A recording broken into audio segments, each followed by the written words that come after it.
Binge Buddies, Bad Days in Haddonfield here. So it's Bryan Dressel. With me, as always, is Matt, Zombie Dog, Debbi Loomis, Dykes. Hang on a minute. Which one's Debbie? Is that the mom? That's the mom. So I'm a stripper. No. Have you been looking at my OnlyFans? My pole dancing? Is that what you're doing when you're not being a reporter from Scream 2? Yeah. I dance with a pole. It's not the kind of pole dancing that you would expect. Well, no. I mean, no. All right. We also have Joel. Wow. I thought I remember how to say this. I guess I don't. Joel Richie Kirsch. DeWitte. Please explain. Scream 5. I know that. Okay. Full disclosure here. I had a very late double feature. You had an accidental double feature. Yeah, and I did it in the wrong order. So,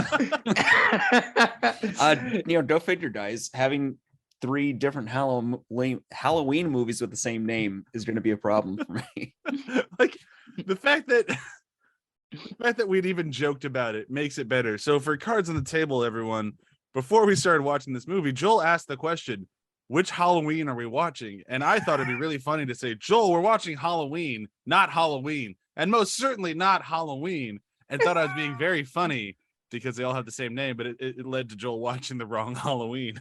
The sick part is I stopped for a second when I was looking on Amazon Prime. I was like, I gotta make sure I choose the right one. I swear I thought the screen said 2007, but I should have been like, why is Jamie Lee Curtis here? But that didn't register. So here I am.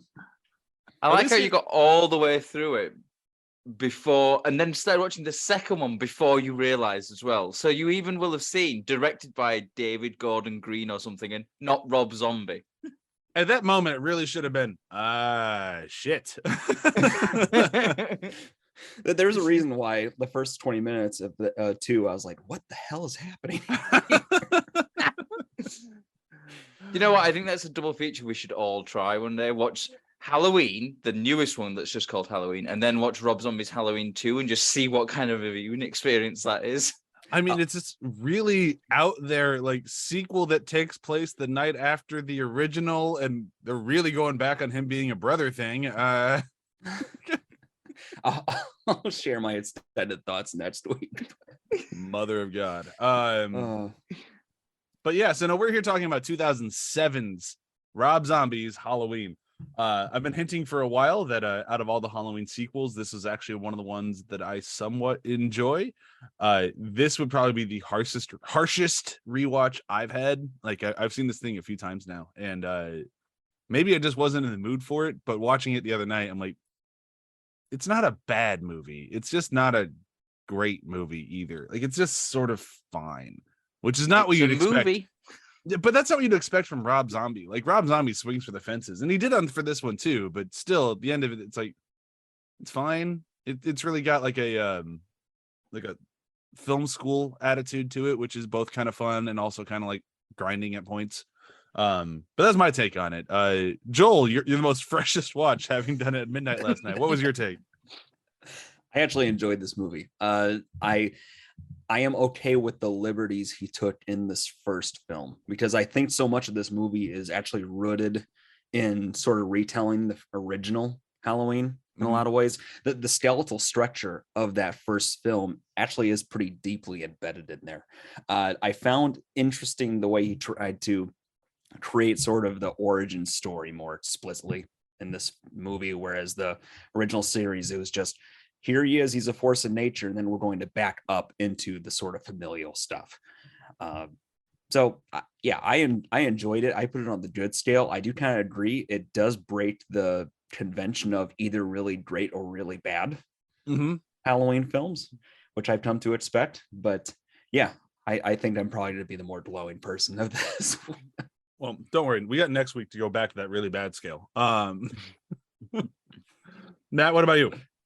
So it's weird. I kind of enjoyed it, but also I did think there was a few times where I was watching it, I was like, oh, just get on with it. Just keep moving, because I was very aware that this was a 2-hour film as well, and like a lot of these films have been a nice breezy 90 minutes, and then when you're sitting down and it's a 2-hour film, and like slasher films in general, there's not really a lot in them, really. I mean, let's be honest, even if they do put a lot of story in, it's like, you know, we had Halloween H2O, which I think has got the most amount of actual story of any Halloween film, and it's still 85 minutes long. So sitting down in this 2-hour film, it did drag a few times. There was a few times where I'm clicking the remote to be like, how long's left on this?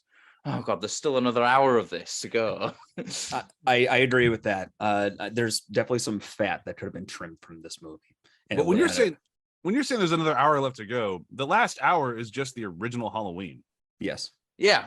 And then like, you know, at that point it does get a lot better, to be fair. Like, I think I liked the references to the original one as well. Like, you've got Linda saying totally, which is the one thing that I did sort of like part way through my viewing, I was like, what year is this taking place in? Like the 2007. run. It's 2007. Well, yeah, I don't mean the modern, the present day stuff. I was thinking, like, you know, the before stuff, like, you know, with Michael as a kid and then in the asylum. I'm sitting there going, same answer. It's 2007. It's all just 2007. Yeah. Rob doesn't know how to change time. Like, he's learning here. Like, all 2007. But yeah, I think my major issue is just how many really, like, so many of the characters were just disgusting. Oh yeah, like yeah. And it's like, but actually, it's just disgusting for just being disgusting sake. Like the two fucking medical janitor orderly people were just absolute scumbags. Oh yeah, let's rape this woman for no reason. Oh, I thought you were talking about like never mind. But no, that's actually good. I thought you were talking about Danny Trejo. I'm like, he was fine. Oh no, he's great. He was actually a really nice guy. He was a nice guy, but no, the two who were like, you know, oh yeah, let's rape this woman. Oh, let's rape her in front of Michael. And then you're just like, I'm sitting there going, wasn't this that is two? such no, this is this one. Right? It's one, I believe. Wait, yeah, it's how Michael that's gets two. That's the guy who does like the fuck. No. Okay, the two different. Those are two different things. Those are two different guys who talk about raping a girl in front of Michael. They actually rape a girl in front of. Oh, that's right. Okay, Rob Zombie. In front of Michael Myers. I mean, they could have done that too. That's how he gets out, and it's just I'm watching it just thinking, this is really unnecessary. Like, the rape scene, it doesn't feel like it fits in the sort of like the Halloween thing. Like, there could have been so many better ways that they did get him getting out, you know. So we're butting up against you watched the director's cut, correct? Yeah, thank you. I was very confused. So if you watch the director's cut, you get that scene. If you watch the theatrical, because I watched theatricals because those are the only ones I could find to buy right off the gate. In the theatrical, there's no rape. It's just like they're walking down the hallway and he breaks his handcuffs and he just gets out. Yeah, see, that would have been so much better. But those two characters are still scumbags, even in the still horrible people. Yeah, absolutely. Yeah. But like that is the thing, is I had set out to watch the director's cut of both of these and ended up watching the theatrical because that's what Apple had for sale. And even though Apple still lists them as unrated, they actually are the R-rated theatrical ones. And I'm back to saying, fuck Apple. It's the worst. It's the only thing I agree with Elon Musk on, is the Apple sucks, but for totally different reasons. I'm not an egomaniac fuckhead. But to be fair, Apple does have For All Mankind, Ted Lasso, Slow Horses. They're very good series. Yeah. The people they hired to make their shows are good. The company still sucks ass. Fox made The Simpsons. I mean, yeah. Like, anyhow, so that is good to know. Like, yes, Matt saw a much more extreme, even shittier version of these movies, but I will point those out when we butt up against that, because when I watch the escape scene, and it's not bad. It's kind of exactly what I want from it. It's just Rob Zombie had him in a hallway, and then he's like, well, I'm tired of wearing these handcuffs, and I'm tired of all of you being alive. You're gonna fix all of that, and it just kind of moves. But talking about the shitty, gross characters is kind of a good way to jump into the beginning of this movie. We can start kind of stepping through it, because the beginning of this movie, at least to my mind, is really the only time that it really feels like those Rob Zombie people, like those Devil's Rejects sort of people, of just like that pure like Rob Zombie redneck where every other word is cunt and everything else is just gross, and everything from the walls to the people's clothes is just dirty and filthy. You really only get that in these two movies in the beginning when you see Michael Myers as a child, and that's when like Laurie is a baby, and it's some of the grossest shit ever. Like just like when Judith comes downstairs to talk to her mom and stepdad Ronnie Guy, the whole conversation is just fucking disgusting.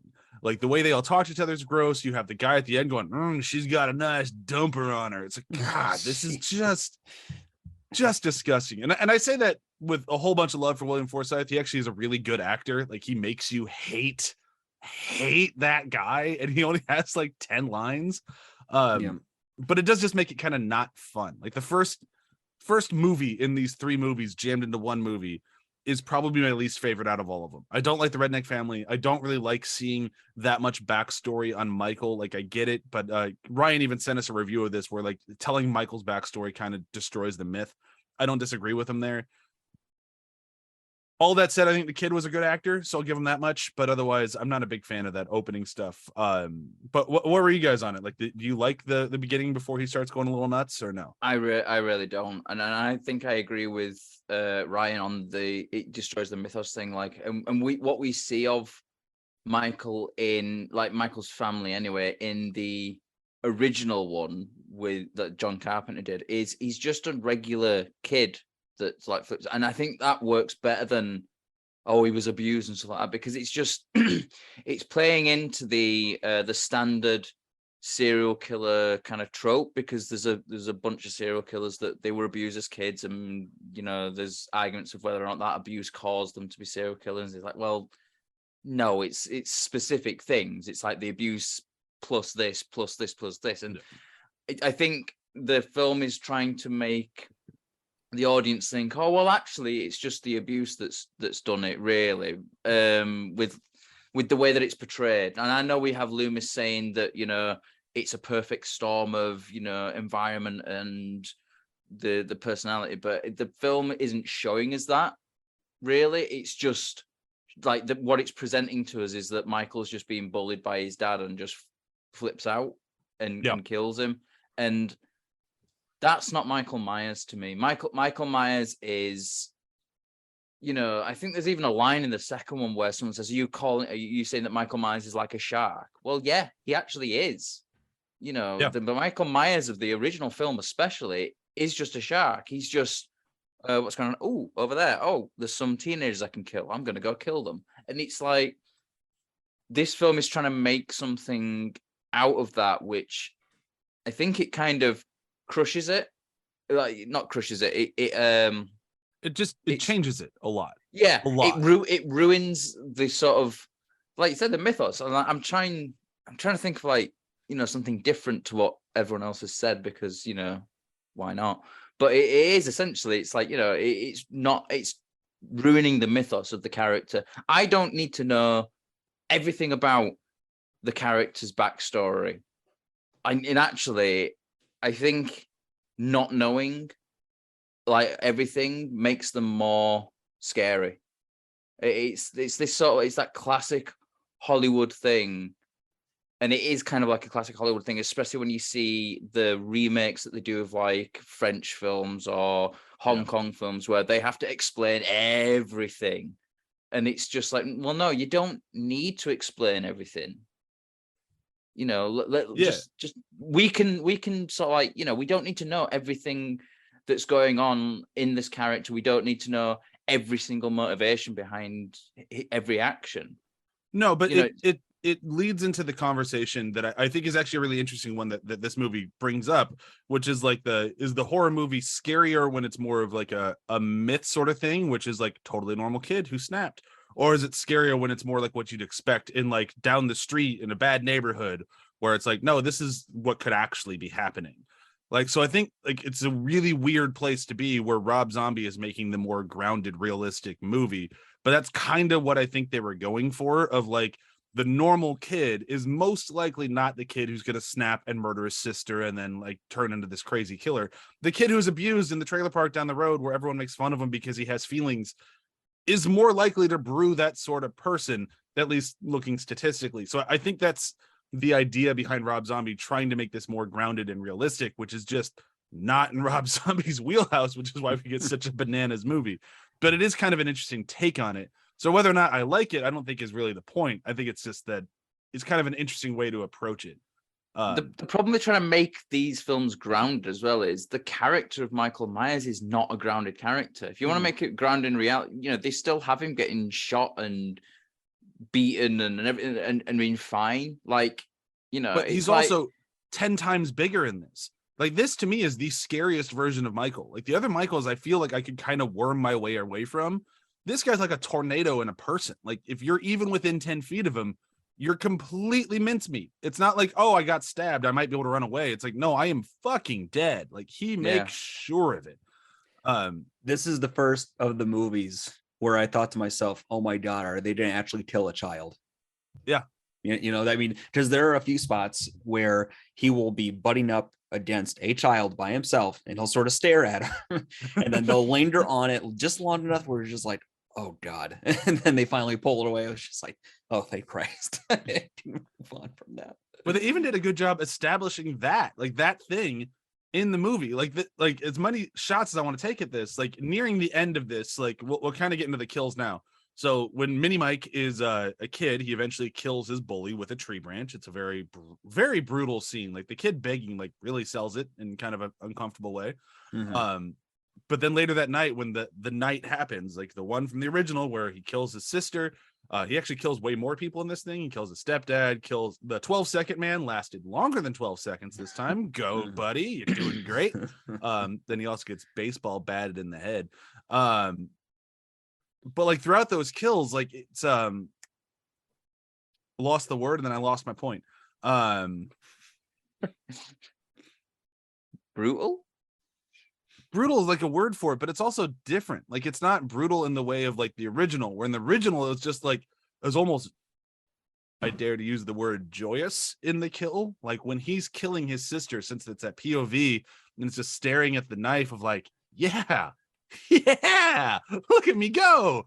In this one, it's all about the death. It's not about the murder. It's about like watching the sister die. Like, we are about watching these people die. And they even show that a lot from Michael's point of view. Like, not Michael's point of view, but like the people dying point of view, like staring up at him as he's just watching, like, are you dying now? Oh yeah, this is it. Oh, look at you go. Like, it's a very different take on it. And to me, like, I actually find that take on it a little bit creepier. Like, Kid Mike in this thing, I think, is actually pretty creepy. I think the kid is good. I think the actor is good. It just kind of skews me out. Yeah, I'd agree with that. It is hard to place the specifics of why, because he's been brutal through plenty of prior movies. It might just be the darkness of the film itself, you know, the backdrop of it. I think going back to sort of the cavalcade of despicable people at the start sort of sets a tone where, number one, you know, first thing I thought was just like, I hope the boyfriend's the first one who dies. I mean, shortly after he started going after the daughter, I was just, I hope he fucking kills him first. But you're talking about Ronnie, right? Sure. The guy gets duct taped to the chair. Yes. Yeah. And he does. Other than his bully, he gets tree branched. But yeah, no, that's one of the first ones. We didn't even get to see the whole kill. They say he got stabbed in the face and chest. We didn't get to see that. You know, I to me, I think what it is that they linger on the suffering a little more in this film. Like you see Twitch snaps of the slicing of the necks or him sort of hitting people against the wall to bludgeon them or the bat. But I feel like they were a little more quick hit in the earlier movies, where this one, like the bully, that was brutal. Yeah. Oh yeah. Just pummeling him with what was a shovel? Was it branch? That was a branch. It's even worse. That was a tree, Joel. You don't even deserve the sharp edge of a tool. You did the blunt force object of being bludgeoned to death. Yeah. The way I see it as well, it's mean spirited. I think that's the best way of describing like the kills in this. The mean spirited because it does focus on the suffering. It's not about, like we all go and we watch slasher films and we know what we're watching them for. We go, hey, he's going to kill someone in a really fun and creative way, and like that's where part of the enjoyment comes from. Like the amount of times I've watched like Friday the 13th films, and sometimes I'm laughing at the kills because not because I'm an absolute psychopath that likes seeing people killed, it's because they're actually creative and entertaining. Like Jason smashing someone with a sleeping bag, like getting someone in a sleeping bag and smashing them against a tree. That's funny. But this, it's like watching a true crime documentary, essentially. And I think that's the kind of like the feeling I get from it, and like as you said, Joel, torture porn, and that's not really the type of I'm not into that sort of horror thing. So I think it does skeeve me out a little bit. You just think, ugh, this isn't as entertaining.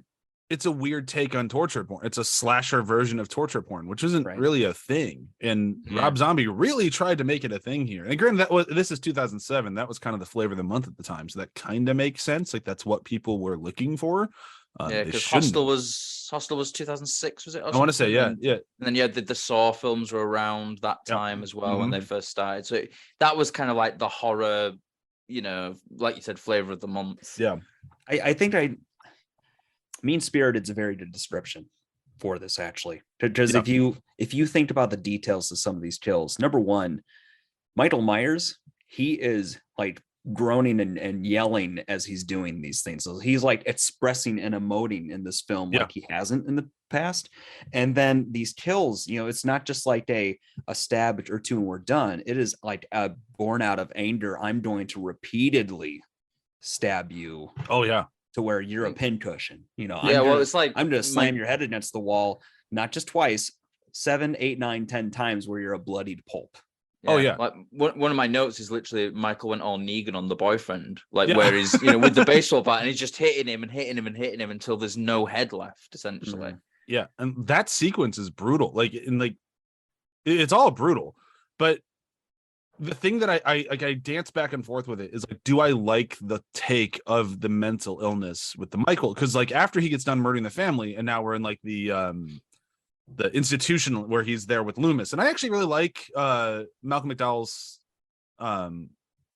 Dr. Loomis, the rock star, as I I kind of I both like it and don't like it. Like I think he does a really good job with that version of the character. I just don't know if I like that version of the character.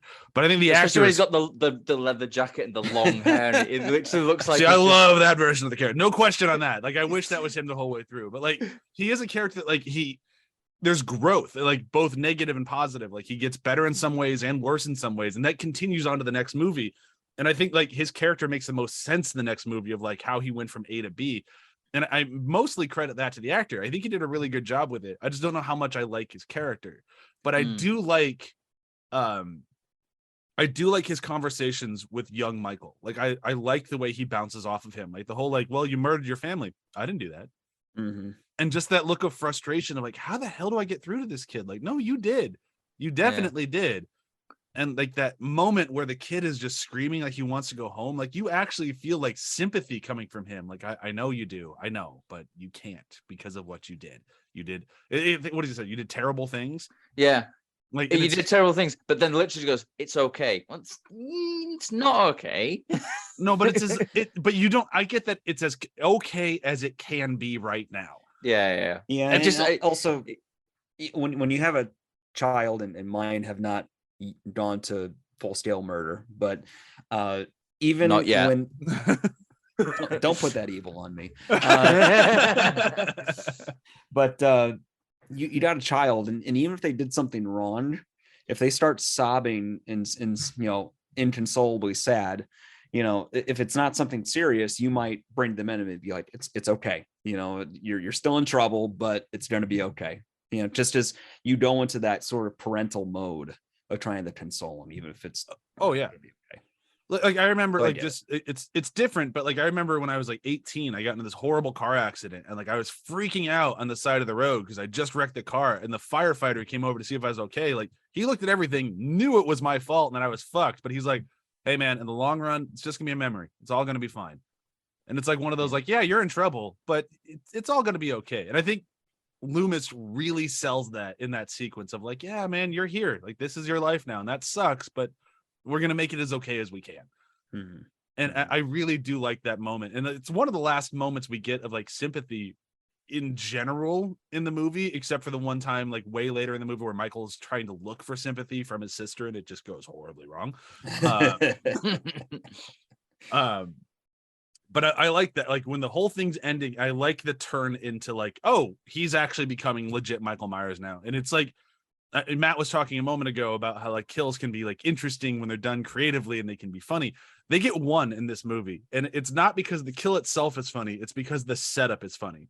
And it's when Loomis is going to finally tell Sherry Moon, like, look, your son, he's not coming back. Like, we need to figure something out. He hasn't talked in 2 weeks, guys.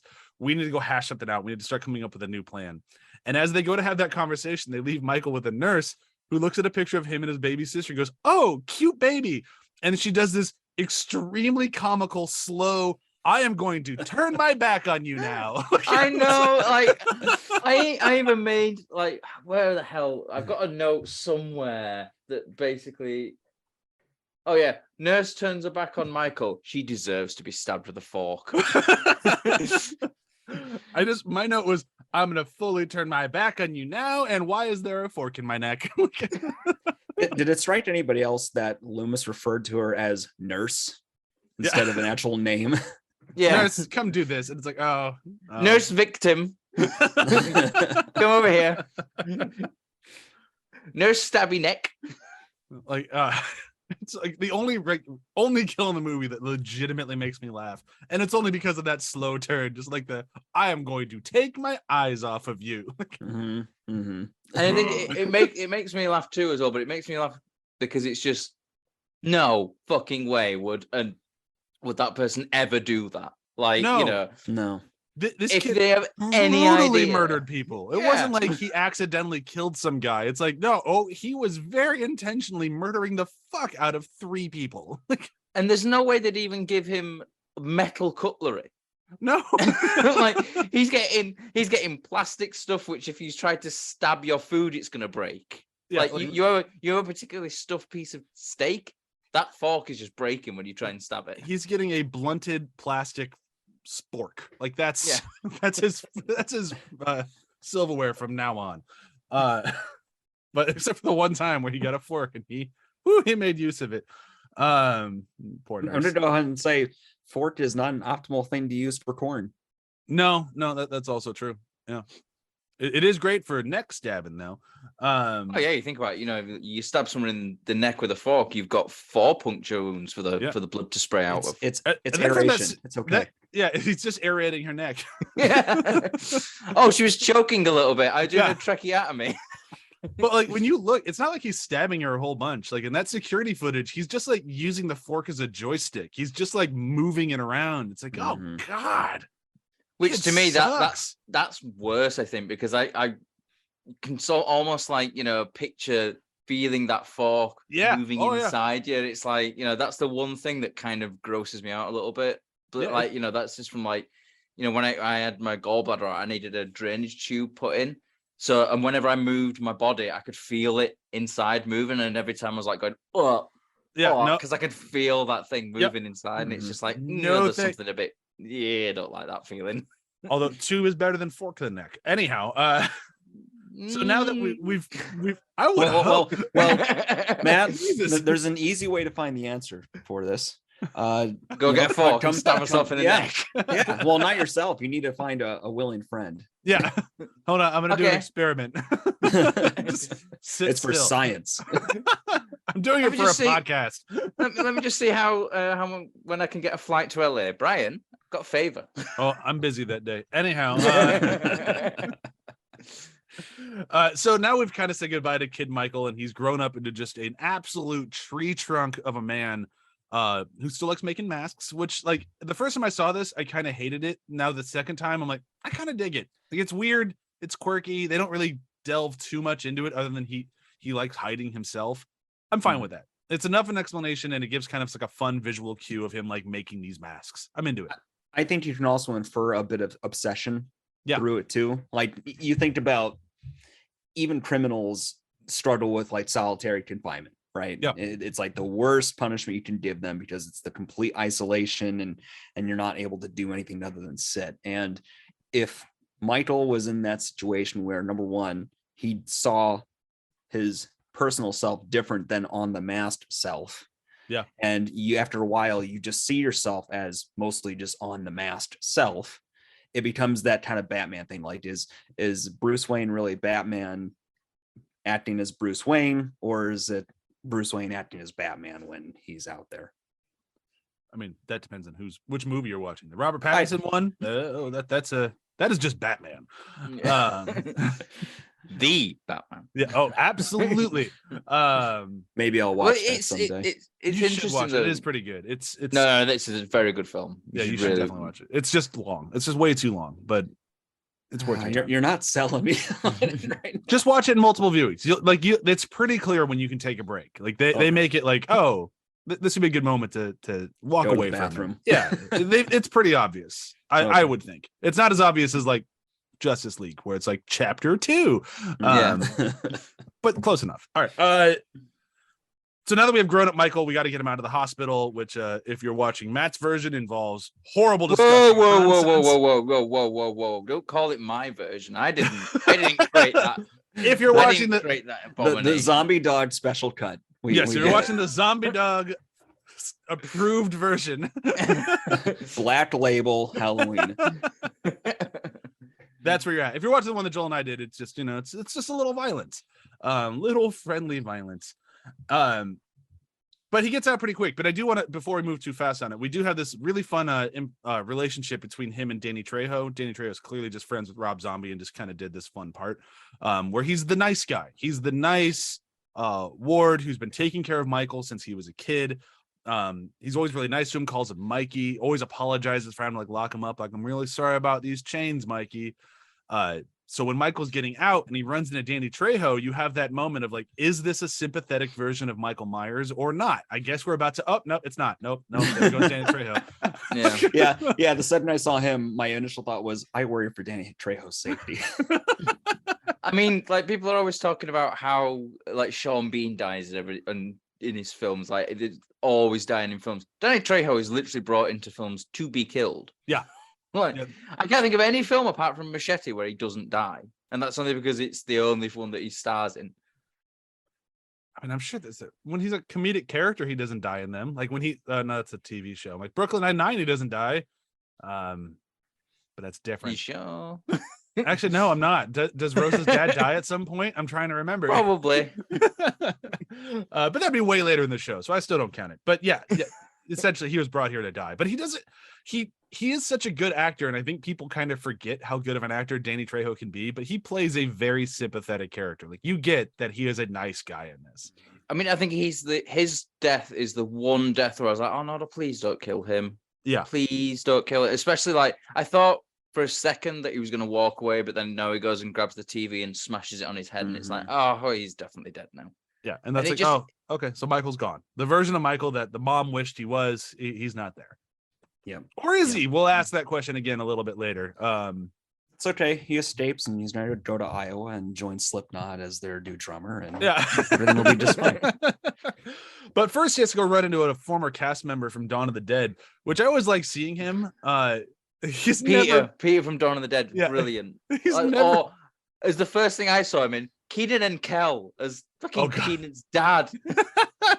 Like, he's never been the world's greatest actor, but he's just fun enough. He eats scenery better than I think anyone.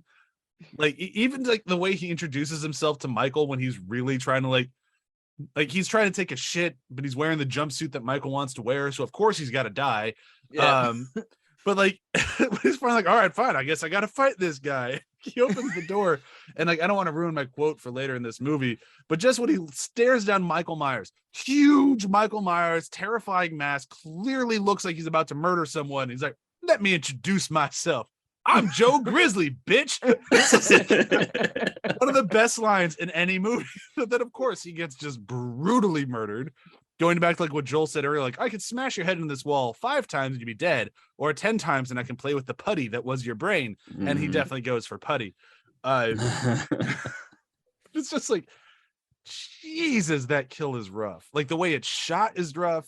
The way like they have the camera shake every time he hits the wall just makes it a little extra visceral. Like, yeah, it gives you more of a visual feeling of the power behind the impact as well. The fact that it's making the camera shake, and use air quotes for that because it's not actually that it's an intentional thing, but I'm psychologically sure it's done in post. That looks like a digital shake, but either way, it's fine. Like, but like that's the thing that psychologically you're seeing the impact and thinking, oh shit, he's hitting him so hard that it's shaking the camera. Yeah, like and it's kind of like that like you said, that visceral impact, and it really works. I think. Where was this in comparison to the Bourne movies?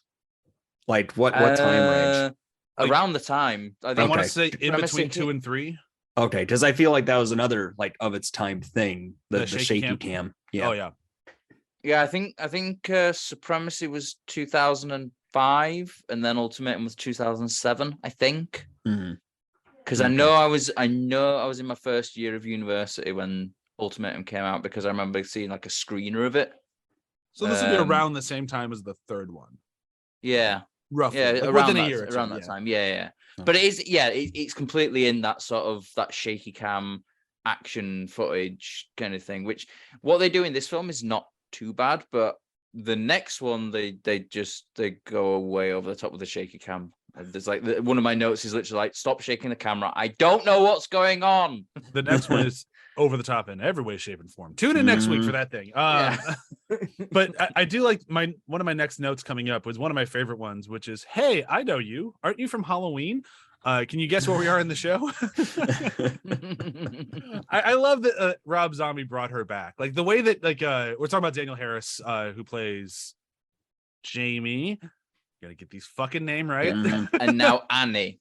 And now Annie. Annie, I remember, but plays Jamie in Halloween 4 and 5. And it's really cool that they brought her back here. It does kind of the last, like, I want to say third of her part, she is running around topless. I didn't really need to see her topless. It does feel weird having the child actor from 4 be so sexualized in this. I'm still kind of dealing with how uncomfortable it made me. But people grow up, they bang, it's a thing. That's on me. If she was cool with it, then that's cool. But either way, I really liked that he brought her back. Like, it was especially because she was done so dirty with Halloween 6, where like, you don't matter. Like, no one cares about you. And yes, they fucking did.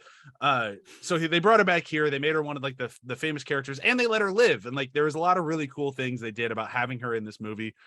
And she's still a good actor. Like, she plays a very convincing teenager when she most definitely was not a teenager by the time this came out. Yeah, I think she was like 40 or something. Yeah, like she was at this point. I think she was in her 30s. I could be wrong, but she was definitely way older than the other 2 teenagers. Yeah. But she did a good job. Like, she was convincing enough, and I thought she was a lot of fun. And I liked having her in this movie. And this movie does a really good job with those sort of like, we're gonna hire cameo-esque characters, but they can act. And they did the same thing with her dad. Her dad is Chucky.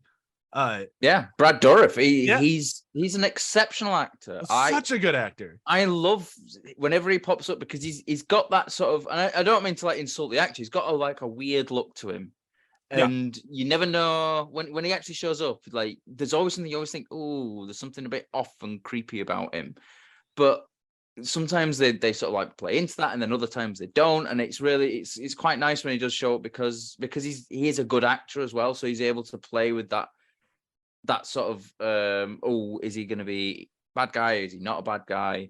Yeah. And every time he shows up in anything, I always think he's great. He's in one of the best X-Files episodes of the first season as well, as a serial killer. He's amazing, like absolutely Academy Award worthy, amazing as Wormtongue in Lord of the Rings. Like, oh yeah, Mhm. see again that he's one of those actors as well who he's such a chameleon. Because sometimes when he shows up, you're like, oh, it's Brad Dourif, but then other times, like you don't see him, you see the character he's playing. Yeah, and it's just like in Star Trek, he's in Star Trek Voyager. He's got a very short arc in Star Trek Voyager as a murdering, like, Beta Z who goes a bit crazy and murders something. But it's fantastic. Like, he's so good in that. And like, there's so many people I've seen in like posts where like they really did that character dirty. They should have kept him around for a lot longer because it was a really interesting character. Yeah, and that's almost, at least in my mind, every time thanks to Brad Dourif. And I've heard him interview, like, he's just one of the most humble people. He's like, oh, no, it's just in the writing. Like, the writing was really good and I got lucky. And it's like, you shut up, dude. You're amazing. Like, yeah. Yeah. So having him in this thing, it does both feel kind of like a cameo because, Rob Zombie's such a horror movie fanatic. You can tell how, I don't think we've really said it yet. Watching the last third of this movie, you can just tell how much he fucking loves the original Halloween. Like, there is just so much love up on the screen. It's Rob Zombie version of love, so it's a little twisted, but it's still just unbridled love up there. And I really, really like that he takes the time to go find these character actors from these horror movies, from these things, and put them in the movie when they can actually deliver. And he delivers so well in this movie, even better in the next movie. I would very quickly say next week he's the best actor next week. Like, oh yeah, next week he's 1000% the best thing about that film. Oh yeah, but he's arguably one of the best things in this movie. Like, that scene where he finds his daughter at the end of this thing is brutal. Yeah. But it's the same thing here. Like, just him showing up when they're walking down the street, like, hey kids, who needs a ride? It's like, oh, we got Brad Dourif in this movie, and I'm just like excited from there on out. But then, like, after that, the movie just zips. Like, we get the introduction of like, all right, here are the kids. These are the ones who are probably gonna die. Well, I guess we'll find out. And she's banging Bob, and it's just like, boom, we're there. Yeah. It's like, oh wow, I guess we are just gonna skip all the preamble, like the babysitting aspect of this, which I guess we didn't really need. Like, we still give the relationship between like Laurie and the kid and Annie and the kid, like, so it's still there, but it's not like as much like in the forefront as it was before. It's a very tertiary thing. I mean, it's almost a part of the backdrop rather than an actual plot device. I mean, there's brief moments where the children get involved, but not nearly as much as there was in the first movie. Yeah, it feels more like Rob Zombie's like, all right, well, it was going to be called the Babysitter Killer, so let's make sure that there's babysitters in this thing. Yeah, they're babysitters, and it's like he checks the box and he moves on, and that's kind of enough for me, since we do have to squeeze an hour 40-minute movie into 1 hour. So he's really just stripping things out that he doesn't need. And I'm sort of fine with it, because it does kind of make it just kind of like bang, bang, bang, bang, bang. We're moving. Yeah. And he does slide in the extra, I'm also going to kill Laurie's parents this time. Like we're going to make this a little bit more traumatic for her. And I kind of like that. I don't really like it's brutal. It's, no one likes seeing it die, but especially the way he kills the mom. Like, it's all just so fucking rough. Goes back to that mean-spirited thing, though, because you're seeing her like suffering and begging, and it's lingering on the suffering of the character. I think like Joel nailed it completely when he said that, like, this film focuses more on the suffering of the characters, rather than it's less about building tension and more about showing the suffering. And I think that's where it sort of veers into the category of, I'm not really enjoying this too much, because I'll happily watch action films where people's heads are being blown to bits and stuff like that. But I don't want to watch an action film or something like that where someone gets their arm blown off and they writhe around in agony for 5 minutes screaming. Yeah, like, I want to watch. We're not watching Saving Private Ryan here. Like, it's different. But I do still like.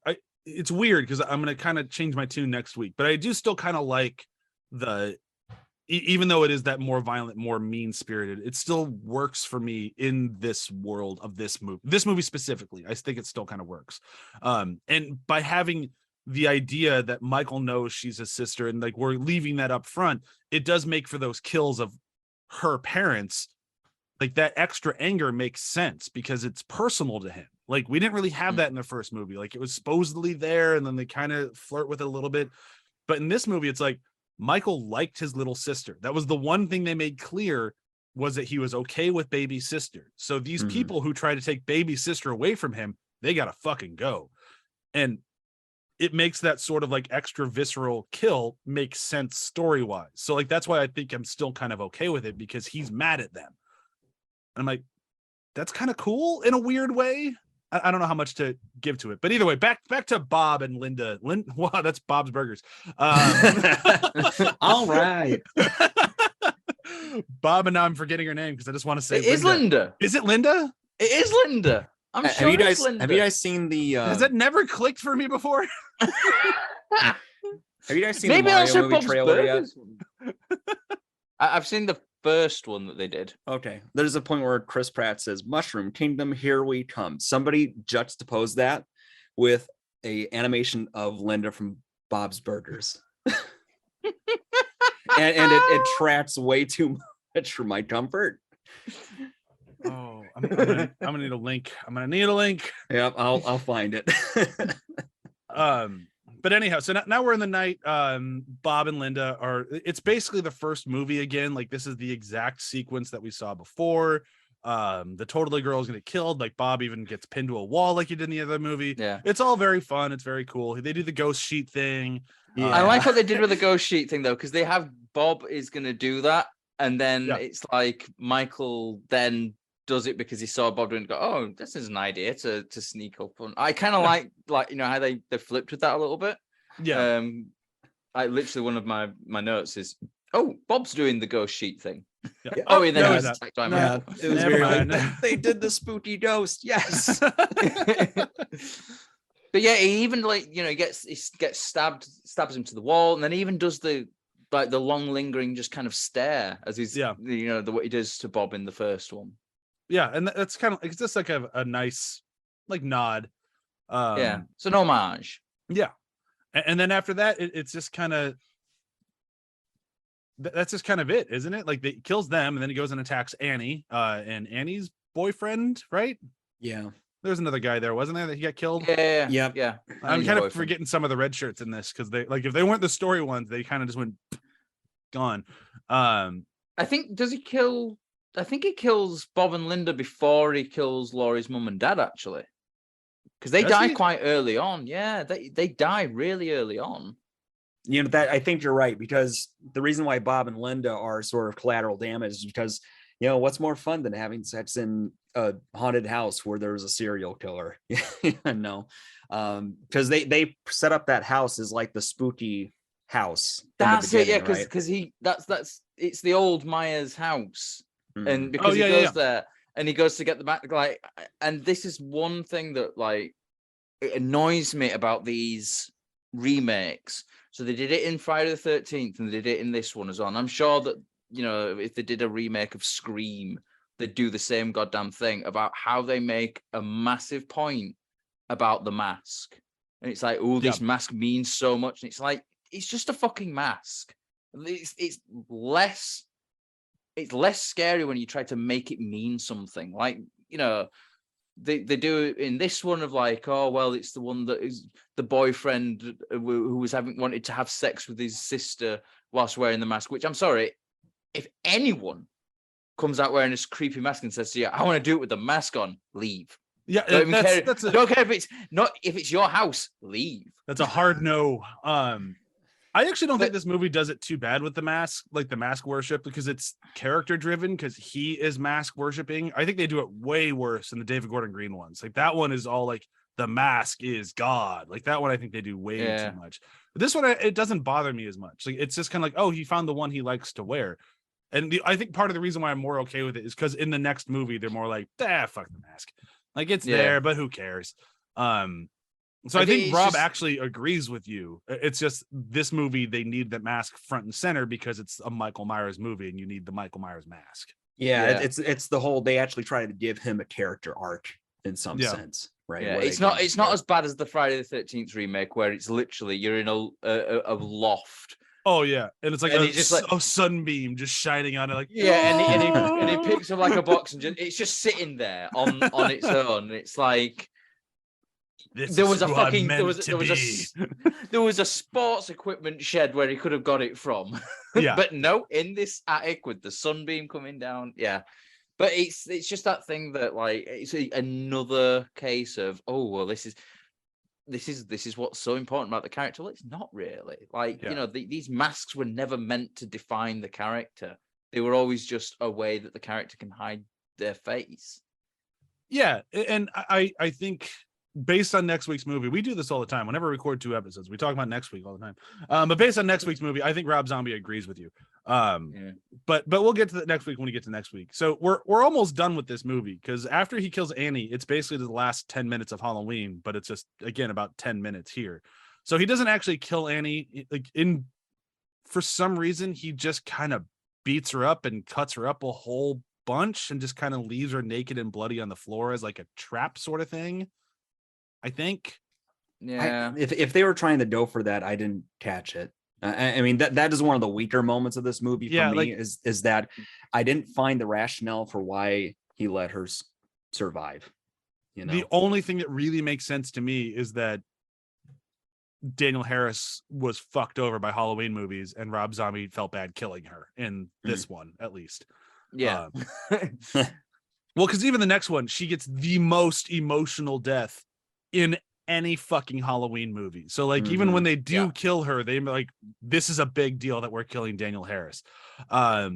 So I get that, but I agree, because like that was the only thing I can think of. I'm like, why is he leaving her alive? Is that like he thinks Laurie will come over to her because he knows they're friends, because he saw them outside together, and like maybe he can, you know, grab her when she's like, oh no, my bloody dying friend. But it still doesn't, like, that doesn't feel right to me. Like none of it really clicks. I'm willing to just kind of let it go if it's like the one legit complaint I have with the movie. But I agree with Joel. I couldn't track it, like why it's happening. Yeah, I don't get it either, to be honest. I remember thinking, did he get disturbed? Did someone? I was like literally thinking, did someone disturb him and he's like had to quickly run off and hide? But he's not the type to hide. Like that's not his thing. Like, yeah, it's like it don't make any sense. Like Michael does not leave survivors. No, he kills you and then leaves your body for someone to find in a creative way. Yeah, it's like it's just a misunderstanding of like what the character kind of was. But at the same time, I'm like, that's fine, because this isn't the Michael Myers that we were watching before. This is a new take on it. This is a new Michael Myers, and I should try to get on board with the Michael Myers Rob Zombie is giving me. Okay, fine. The one that you're giving me puts people in a meat blender. Why did this one not go in the meat blender? like Yeah. So like I'll get on board with whatever you want to give me, but stay consistent. Yeah. But anyhow, so now we're in the very end of this thing. Michael's going after Laurie. Laurie gets fucked up.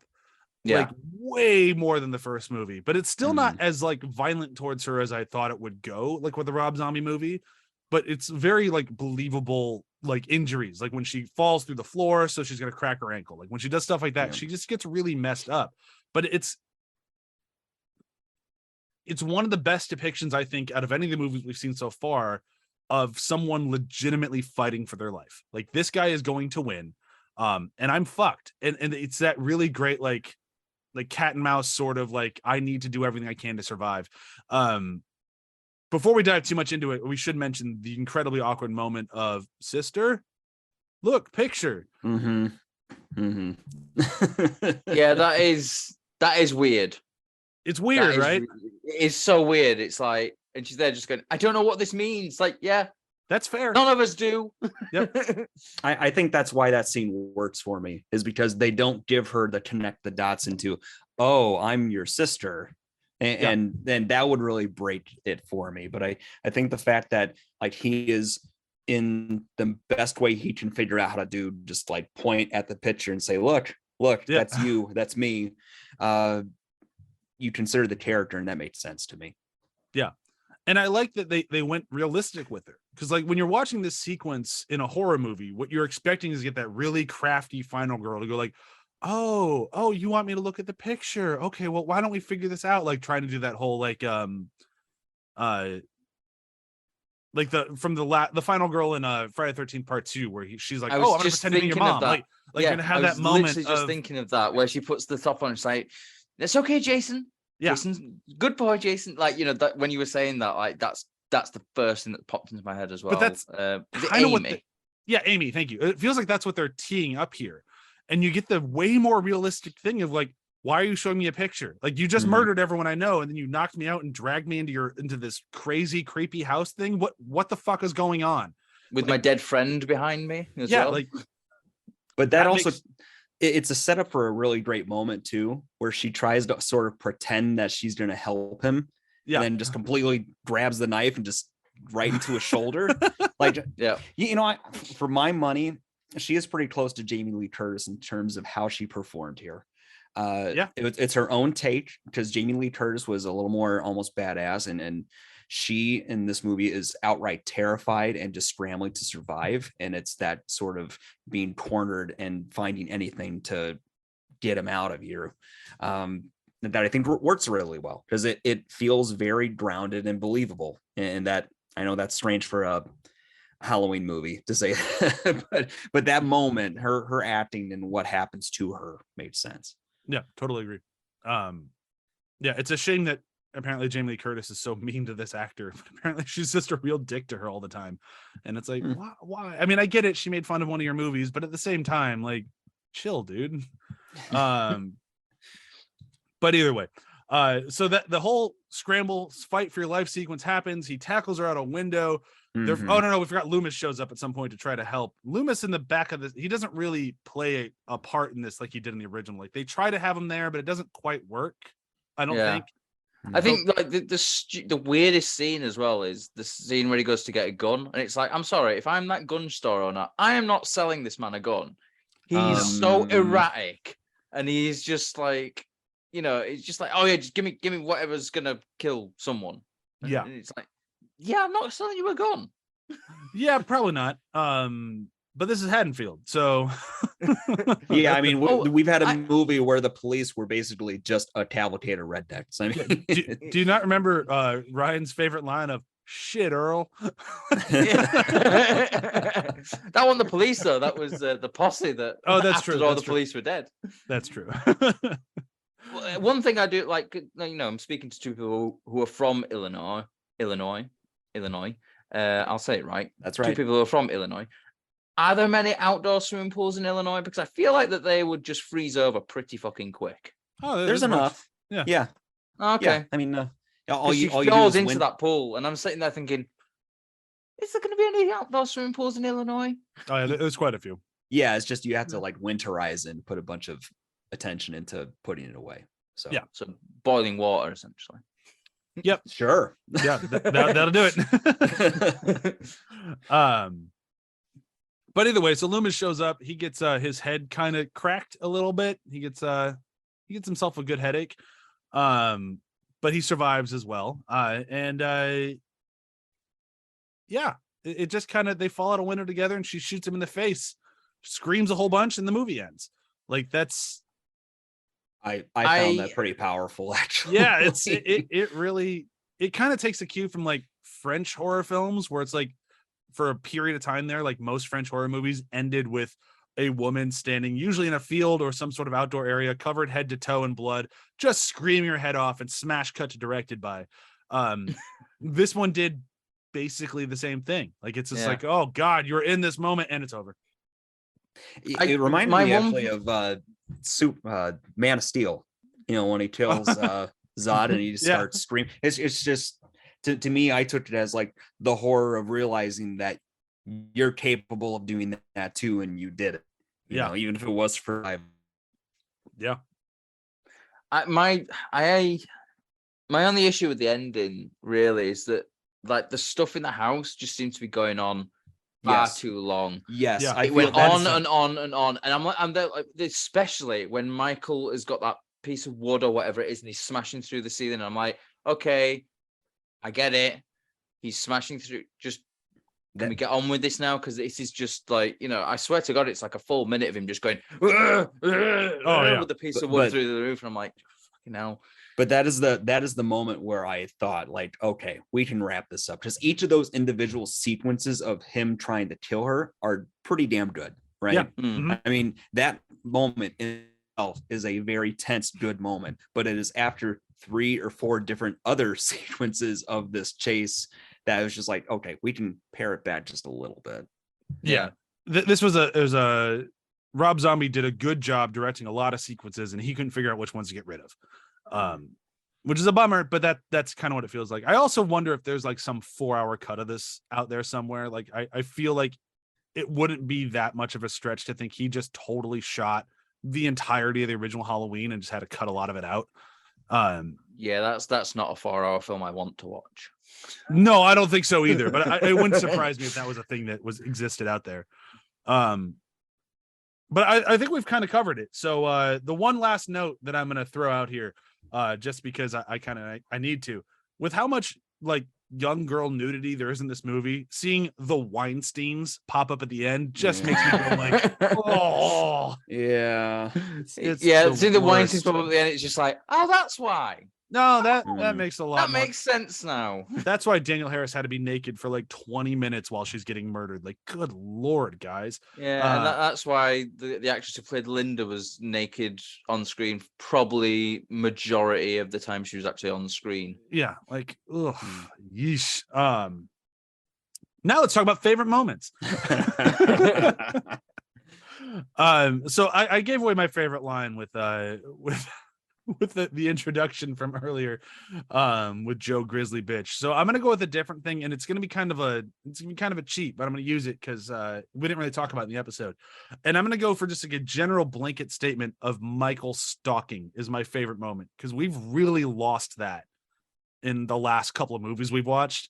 The stalking has just been kind of shit. It's just been some dude in the background.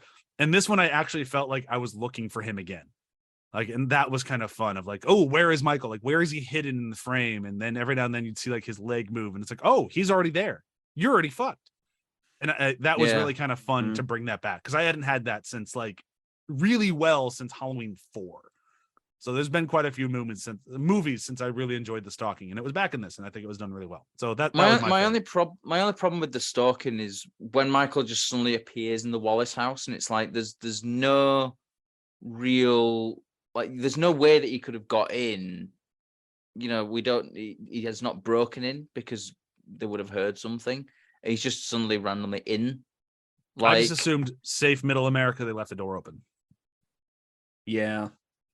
I guess. I mean, I'm very paranoid about. As soon as I get into my house, I close the door and I lock it straight away. So, yeah, but you're not in Haddonfield, so. No, that's true. Yeah. But Matt, what about you? Favorite moment?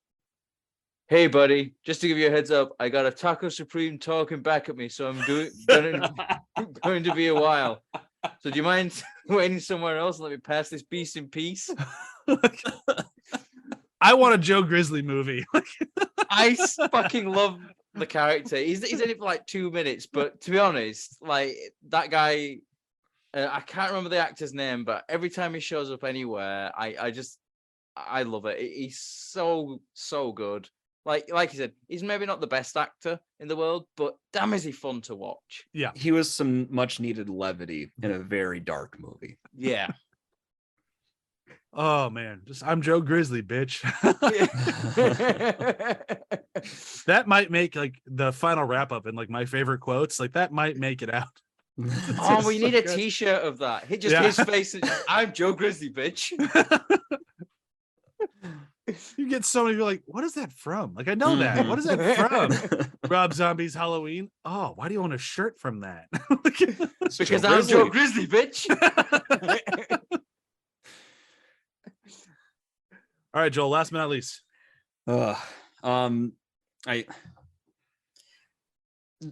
A lot of my favorite moments are the really brutal ones, like the last scene, but I want to end with some levity and fun. I got 2. Number 1, the first sex scene, there is a sticker on the wall that says, "Learn from your parents' mistakes, use birth control," which I enjoy quite a bit. And then I think it's a part where Lori and the kids are in the bathroom, and then the police officer gets killed. And then Michael Myers does a great old-fashioned walking through the door. Oh yeah. So I enjoyed that quite a bit. He's walking through doors again without opening them. Yeah, I will say I do miss the stab and lift. I haven't Yeah. seen that in a bit. Mm. I was waiting for it. I don't think there's one in next week, is there? I don't think there is. We haven't had a stab and lift. What a You bummer. betrayed us. Yeah. All right. I feel like that's gonna come back in like the final trilogy. They might wear it out in the final trilogy. Specifically Halloween Kills. They stab and lift quite a few people in that movie. Just going down a corridor like stab, lift, stab, lift. I don't want to spoil it for you. We'll get there. It's just at a gym with two people on the end of knives going, get my biceps in here. Oh, so you've seen Halloween Kills. Okay, cool. I haven't, but I really hope that's exactly what happens now. The first 5 minutes, you're not far off. Kind of like how I said when you guessed Aliens for Halloween 2, you weren't far off. You weren't right, but you weren't far off. Yeah, that was fucking weird. I would have preferred Aliens. Yeah. All right, let's do a round of plugs and we can say goodbye so we can start talking about next week. For this show, every other show on the ATH Network, be sure to check out athpod.com, which includes Demon Days and Damage Boost and Joel's show. Yeah. We are Afterthoughts. My better half and myself do a book club review. Right now, we are working on Lord of the Rings Fellowship of the Ring, which I already know she is way far ahead of me. So I've got some homework to do, much like these movies. Also part of a podcast called Super GG Radio. It is a video game podcast about upcoming indie game releases and going through our backlog. You can find us at Twitter at Super GG Radio, Twitch, Facebook. I don't know why we got a Facebook, to be honest. YouTube. We have a TikTok that I'm trying to learn how to leverage the Chinese government to control people with it. So, yeah. At least you're being honest about what you're doing, unlike the rest of those people out there. TikTok is a weird place, guys. It is. The algorithm sends you down weird rabbit holes. So, like, I got into nostalgia TikTok, and they love using that. The music from Donkey Kong Country, where it's the underwater stuff. Sure. Yeah. Okay. All right. They use that music for nostalgia posting. So, like, it'll be a bunch of pictures from the 90s, just like, okay, great. You are now tying a really good song to like me being old. Thank you. Thank you very much for that. Oh, that's funny. Matt, what about you? Which plugin? So I've got the other podcast that I'm going to be in that's going to be launching sometime early 2023 called Science Nonfiction, where we cover science fiction films or TV episodes or themes or story elements from science fiction films and TV series. And we basically analyze the science in them. I've got a regular co-host with me, Dr. Charlotte Gertz. We will also be bringing in other people as guest hosts to talk about, things that are specific to the area that they are experts in. So, for example, we are arranging at the moment with, I forgot his name. I know his first name, but I can't remember his surname. So I'll do that again, and you can cut that out. So we're arranging with someone at the moment who's going to come on and talk about gravity. They're specializing. Well, they are a specialist in space junk, which there's a lot of that in gravity. So we're just sorting out a good time that we're all free at the same time to record that, and then we're going to be looking at a few other things as well. I believe that Moonfall has been requested by someone, so I think we will look at science accurate Moonfall. Yeah, we will look at who will be best to come on that. We might just get a bunch of people to come on and we'll just all rip it apart. But yeah, so look out for that coming in 2023. Cool. All right, guys. I think that's it. And I think we should say goodbye. We're only halfway through the Rob Zombie movies, and the back half is going to be a little rough. So tune in next week when we talk about one of the most fucking bananas horror movies I think I've ever seen. I've now seen both the director's cut and the theatrical cut because I accidentally watched the theatrical cut when looking for the director's cut. And I'll talk a little bit about those differences. They're mostly the director's cut is bad. It's very bad. The theatrical cut is only just kind of bad. But I watched the worst one. Great. Oh my god, the Rob Zombie version is so much worse than the theatrical. Whoa. But we'll talk about that next week. So bye. Bye? Yeah, bye. Let's go. Bye.